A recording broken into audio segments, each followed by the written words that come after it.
கோவை வடக்கு சட்டமன்ற தொகுதியில் போட்டியிடும் பாஜக வேட்பாளர் வானதி சீனிவாசன் பைக்கில் அமர்ந்து பேரணியாக சென்று வாக்கு சேகரிப்பில் ஈடுபட்டார். கோவை வடக்கு சட்டமன்ற தொகுதியில் தேசிய ஜனநாயக கூட்டணி சார்பில் போட்டியிடும் பாஜக வேட்பாளர் வானதி சீனிவாசன் தீவிர வாக்கு சேகரிப்பில் ஈடுபட்டார். சிவசக்தி காலனியில் நடைபெற்ற இருசக்கர வாகன பேரணியை பாஜக முன்னாள் மாநில தலைவர் அண்ணாமலை தொடங்கி வைத்தார். இதில் வானதி சீனிவாசனுடன் அமர்ந்து வாக்கு சேகரிப்பில் கலந்து கொண்டார்.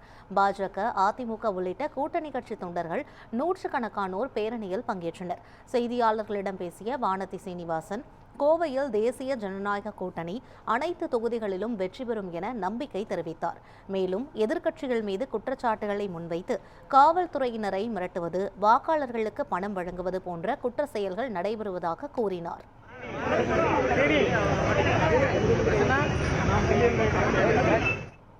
கோவை மாவட்டம் முழுவதும் கடந்த முறை போலவே 10க்கு 10 என்கின்ற ரீதியிலே நிச்சயமாக தேசிய ஜனநாயக கூட்டணி வெற்றி பெறும். அதில் எந்த மாற்றமும் கிடையாது.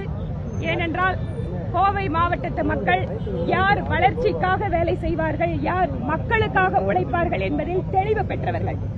கடந்த 2 நாட்களாக கரூர் ரவுடி கும்பலின் வாயிலாக காவல்துறையை மிரட்டுவது, காவல் நிலையத்திலேயே ரகளை செய்வது, எதிர்க்கட்சி தொண்டர்களை அடித்து துவைப்பதுன்னு அராஜக ஒரு வெறியாட்டத்தை 2 நாட்களாக இங்கு கோயம்புத்தூரை கொள்ளையடிப்பதற்காக ஸ்டாலின் அவர்களால் அனுப்பப்பட்ட செந்தில் பாலாஜியினுடைய ஆட்கள் அரங்கேறிக் கொண்டிருக்கிறார்கள்.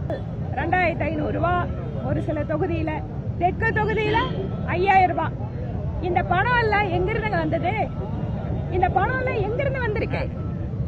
டாஸ்மாக்ல அடிச்ச ஆயிரக்கணக்கான கோடி ரூபாய் கொள்ள, காவிரி மணலை வித்து மணல் மாஃபியா மூலமா ஆயிரக்கணக்கான கோடி ரூபாய் கொள்ள, இதை எல்லாத்தையும் முடிச்சுட்டு கோயம்புத்தூர் வேகமாக வளர்ந்து வருகின்ற நகரம்.